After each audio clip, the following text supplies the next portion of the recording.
Africa is a continent rich with opportunity.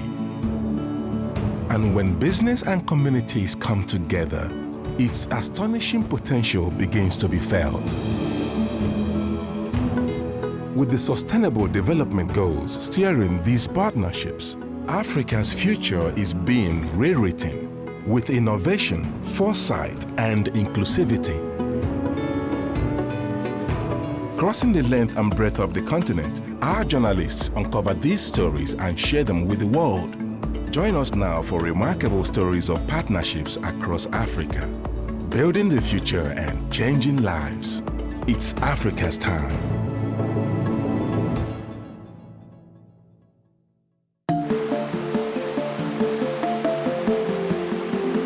Looking down at the Victoria Falls in Zimbabwe, one of the 7 wonders of the world, the force of nature is undeniable. Here in the northwestern region of Matebele land, a wealth of natural resources converges. The mighty Zambezi, the Hwange National Park, and beneath these sands, some of the world's largest mineral deposits, including high-grade coal. I'd heard that the discovery of coal in the Hwange region over 100 years ago gave birth to Hwange Colliery, an open-cast coal mine which is one of the biggest employers in Zimbabwe today. Joseph Sibanda has been chauffeur to the mine's CEOs for the past 40 years, and he's excited about renewed plans for expansion and growth. I love my job, and I've been doing it for quite a long time. How long? For 38 years. 38 years? Yes. Wow. So I'm in good hands. Yes, you are. So everybody speaks Nyanja here? Yes. How do you say hello in Nyanja? Hwange. Hwange? Yes. Okay, that's what I want to do. Hwange. And most people, what do they come to Hwange for? Just for the mine? For the mine, yes. The Zimbabwean economy has been challenged by political turmoil, but it's always been hoped that Hwange Colliery can play a stabilizing, contributive role in the region, keeping the wheels of business and employment turning.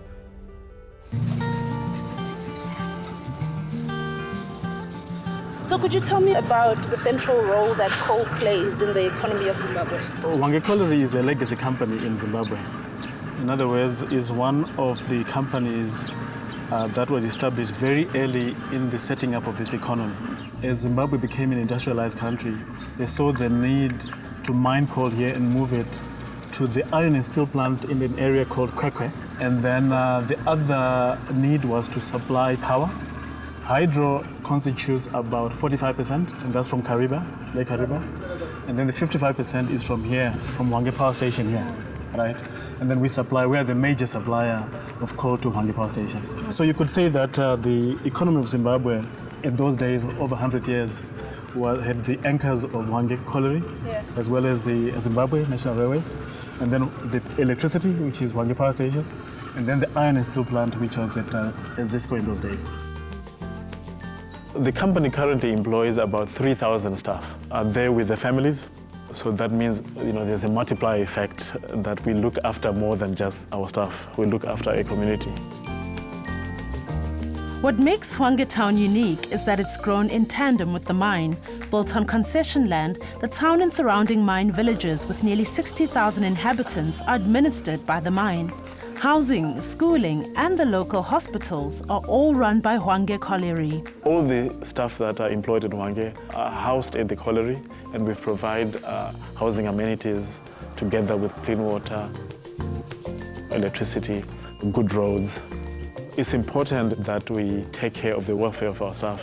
So 200 staff are at the hospital that we established specifically for the mine.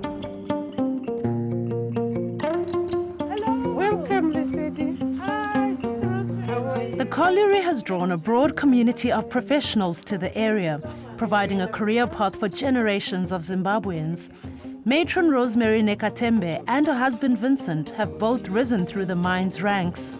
I thought it was just an adventure. After having completed training, I just found this advert in the paper about Hwange. It used to be Hwange Colliery then. Yes.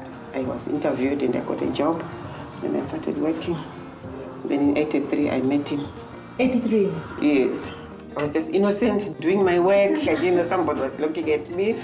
And then I don't know how it started. Initially, he said to me, "Oh, you look so miserable. You need taking out." I said, "No, I'm okay." And then he insisted. I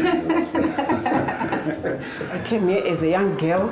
I thought I was going to go back to settle back in Harare, but funny enough, I found myself settling here, and here I am. I have no regrets. I'm happy that I'm here. I'm a mother of 4 girls, and I've got 6 other stepchildren. Morning, Lloyd. I love this hospital. I love the community. My husband is local. I would look forward every morning to come to work. Morning, Adrina. I used to work as a junior sister in all the wards. I've worked in all the wards. The people who were senior to me would actually make you feel that you are worth having, and they would appreciate the work that you do. It inspired me that I wanted to go up the ladder. The matron's office, the door is open to everyone, and you take up their challenges and you report them, and you don't let people walk out of the office unattended. These are the reports. He's on duty.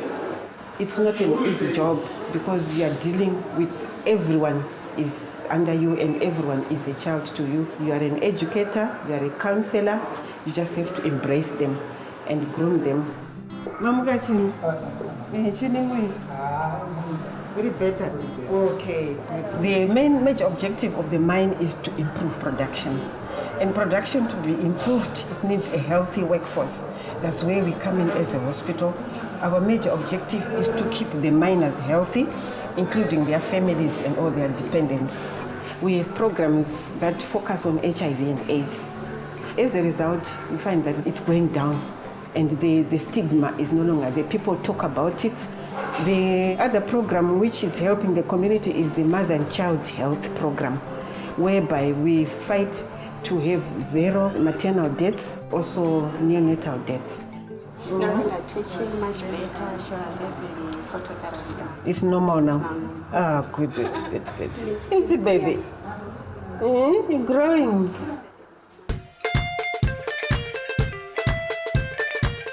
My name is Laston Mwase. I'm married to Credence, and we're blessed with 2 kids. Then we've got the other big sister of theirs, whom we have adopted from my late brother. So we are a happy family, and we enjoy our stay here in Hwange. We've got the shopping malls, the banks, Wi-Fi, so I'm connected to the world. I grew up at a mining town. Every day I would wake up to the siren of a headgear. The more I would listen to that, the more I became interested in it. After completing my A-levels, I went straight and I filled only mining on my application form. And luckily, I got enrolled at the University of Zimbabwe, and I did my Bachelor of Science in Mining Engineering. Good morning, sir. Good morning, how are you? Fine. Yesterday you delivered 4,000. Yes. So altogether we are on 74,000 tons. Yeah. We've got a system in place here at Hwange where each one of us has got a mentor attached to him who guides you on the paths to take. Because we believe as Hwange Colliery, everyone has got a part to play, and he has to play it well. Everything here is covered in coal dust. In a coal mine, you should expect that. It will take us a month to mine this green shade. I see. And another month to mine this red shade. But of interest is that the core gets deeper as we approach the center. The Zimbabwe economy, is not yet operating at full capacity. And the local demand is suppressed. Our businesses are undercapitalized. We're needing a lot of capital investment so that we can buy new equipment, new technology, so that we are more efficient. This is the batch of equipment that we have just received from Belarus. There are 130-tonner trucks. Everyone is excited about them. We want to be the largest co-producer in the country, and not only in the country, but in the region. These trucks will provide the springboard to take us there. But we are producing 300,000 tons of coal per month. Most of that coal is for the power station. The balance moves to the industries located around Zimbabwe, and also we export to South Africa, to Zambia and DRC. We've been currently operating at plus minus 50% capacity because of the age of the equipment. But we really believe that once it's fully capitalized, demand will grow by at least double. We're doing 300,000 today, and our plan is to do 500,000 tons in the next 12 months. When I think about Africa, I think about a continent that is blessed with a lot of resources, both natural and human resources. I also think about a continent where a lot of opportunities abound. We look at Africa as a continent that is likely to surprise the entire world. This is the last frontier for development. To be able to supply coal that will satisfy the country's energy demands, it's a huge responsibility. I really am privileged to be part of the team that contributes that significant amount, not only to the organization, to the country as a whole. In line with global standards, Hwange Colliery has committed itself to environmentally sustainable practices. Local communities also benefit from roads and the provision of water. So Joseph, we seem to have left the Hwange Colliery concession area. It's a different terrain, lots of trees. Yeah. Our water we pump from the Zambezi. That water we treat, and therefore we provide clean drinking water for the mine. We are also on a program right now to distribute that same water to communities along the pipeline. You know, we are more than just a mine, we are more than just Hwange. We have a national duty, we've got a duty to those who are immediately located around the mine. Training is key to development in Africa, and I wanted to see more of this in action. I asked Joseph to take me back to the mine hospital, which I'd heard housed one of the country's premier nursing training facilities. Graduates have moved to top positions in Zimbabwe and even in hospitals outside of the country. Get to record that change of position. It's important for the continuity of care. When you come to such a company that looks after the social welfare of its employees, not just what they can get from the workers, I think it's something that should be really appreciated. They don't see me as I am right now, or the way I see myself. They see someone who adds more value in the future, and I want to be part of that future. I applied to be a bus driver in the Hwange Colliery. The management came to know me and said, this guy is a very good driver. So they had to promote me, but that's how they do it. They pushed me to be a senior driver and chauffeur. So you brought me to where all the action is. We are approaching the Chaba open casket. We expect with the new concession to be able to go up another 50%, which means about 8 million, 9 million tons a year. It's going well. Business is going well.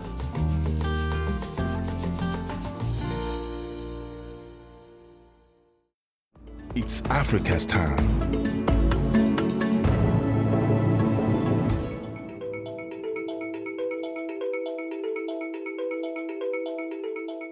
It's an economic coming of age as day breaks over Rwanda's capital, Kigali, 21 years after the devastating genocide.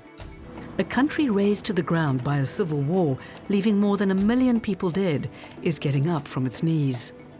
The new Rwanda is one of the fastest growing economies in the region. Major construction, a vibrant tech industry, and entrepreneurial growth is at its heart. Here in downtown Kigali, it's organized chaos as goods and money exchange hands. I'm here to meet Fabrice Munyakazi, a young Rwandan banker at EcoBank, who's taking banking out of the boardroom. This is one of my clients, so this is a big client of ours. How are you? I'm Lisa. Good to meet you. Thank you. So this is where you do your business, huh? Exactly. We're actually in the commercial district, so this is where most of the trading activity happens. And a lot of our clients are actually based on this strip, so this is where we feel that is really at the heart of what is happening with SMEs in Rwanda. And a lot of the SMEs that are here really need some of our help, and we also need them to grow as well. Small and medium enterprises drive a growing economy, creating jobs and building wealth for the country as a whole. Fabrice and EcoBank want to be part of the changing narrative of Rwanda. I came back to the country after doing my studies abroad in the US and in South Africa. And the reason why I wanted to come back is because there's such a good opportunity in this country. This country is going through a lot of changes, a lot of positive changes. I mean, if you look at all these buildings, yeah, even the roads, just as far back as 5 years ago, none of these existed. So, I mean, that speaks to a lot of the emphasis that is being put on infrastructure at the moment, and it's great. EcoBank is a pan-African bank which operates in 36 African countries. Fabrice and his colleague Wilfred Barco are part of the team tasked with coming up with innovative solutions and putting a framework in place to help young entrepreneurs fulfill their dreams. It's a vision that they're personally committed to. I have a passion for entrepreneurs, young Africans who come with ideas and want to go all the way and make a good living out of it. And I am in a very privileged position where I can help, I can facilitate that. Rwanda in 1994, starting from scratch. Everything stopped and the country had to take itself out of the genocide. Almost 1 million people were killed. It's very strong because the country decided that nobody else will help the country out of poverty. So it can only be done by people of Rwanda. And we are here today and we are proud to see the huge progress that's been made. Rwanda is one of the top countries in Africa in terms of doing business. And EcoBank is also here and to facilitate all that. One of the entrepreneurs helping rebuild the country is Serge Kajiguhak, a man on a mission, a risk taker who's seizing opportunities and expanding his business in a new Rwanda. East-West, home is best. At the end of the day, it was very important for me to be able to come back to Rwanda and also put back what I learned in different countries. Throughout the year, I was always thinking about the day I will come back to Rwanda, get back into the business. But my friends will really tell you that what drives me is what can we do? We're very proud of Africa. It's Africa's time. There's a general sense of optimism within the private sector, whereby there's confidence within the entrepreneurs in general. We are happy with the policies, the incentives given by the government. There's a lot of opportunities within East Africa as general, so there's a sense of good things to come in the future. So Lisa, this is basically what I do on a daily basis. So right now we are going to meet Serge. Serge came to us 12 months ago and he wanted to expand his business from storage of petroleum to trading of petroleum where the margins were higher. So to deliver the petroleum himself. Exactly. He's a smart guy. He didn't have the capital or the assets to back the financing that he needed. So what we were able to do with him is to really come up with an innovative solution to get the financing for him. So we were able to put in place what we call a collateral management structure, where the stock was being used as the security backing up the financing. And 12 months down the line, his business has significantly grown. Hey, I'm okay. How are you doing? Good to meet you. How are you? So today we've done about six discharges. Okay. Ideally, at this time we would love to have done at least 12. Double it. So we need to increase that capacity and efficiency. It's a really fulfilling job because it really allows me to really help SMEs to really make them more efficient businesses. So I'm really privileged to be in this situation. Serge has a vision to expand beyond Rwanda's borders into East Africa, and it's already taking shape. So what do you think when you stand up here looking over your empire? Well, two things: where we came from, and where we are heading. There's big challenges ahead, and very exciting, and we're looking forward to getting involved and getting our hands dirty. Rwanda actually improved its ranking globally in the World Bank's doing business in Africa. It came from 170 to 45 2 years ago. And it continues to improve the environment for business.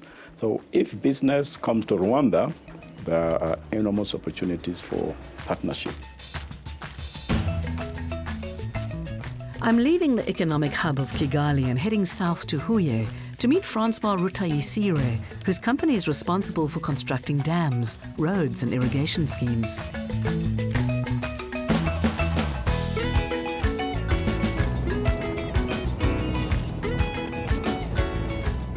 Ababyeyi banjye bari nawe yari rwiyemezamirimo nkanjye yakoraga mu mwuga w'ubudozi. Muri 1988 ntangira kwikorera ubwo kuvugeza uyu munsi nkora akazi k'ubwubatsi entrepreneur mu byerekeye ubwubatsi bw'amazu, imihanda, baraje, gutunganya ibishanga. Habashimisha ko hano ikintu mpashimisha cyane ko naho mvuka n'ikintu cya mbere kandi n'ahantu numva nateza imbere kuko ahantu mu gihugu muri ahantu mvuka giye. Ikinshimisha ko n'abandi batoya akabanyigiraho kugira ngo nabo hano no gutanga akazi rero. Kuko akazi abantu benshi ku buryo ikindi ni akazi buri libre na libre uko abigenga.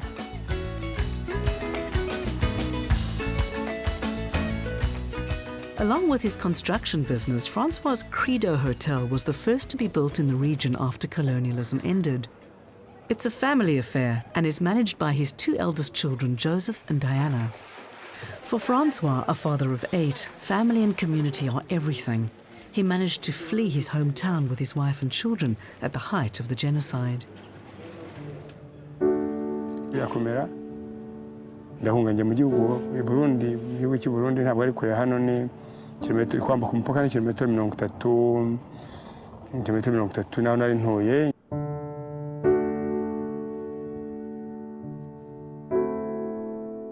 Birangira abantu bisha abantu barenze miliyoni ndetse tubona miliyoni 2 zirenga. Giye mu ruhande rwanjye mu ruhande rw'abicwa nkanjye bisha ababyeyi banjye abavandimwe barabica n'abandi bose kuko n'amazu barasenyagwa ibintu byose barabisenya igihugu kinduka 0 gisura kuri 0. Ariko tugarutse gufasha abantu bafite intege nkeya kongera kwiyubaka kubafasha aho baba kubafasha kubatunga. Umuganda, or Volunteers Day, is an opportunity for Francois, a local role model, to work alongside his people. On the last Saturday of every month, everyone in the community comes together to literally help rebuild the country. Francois is there working alongside his son and daughter to build a new road in their neighborhood.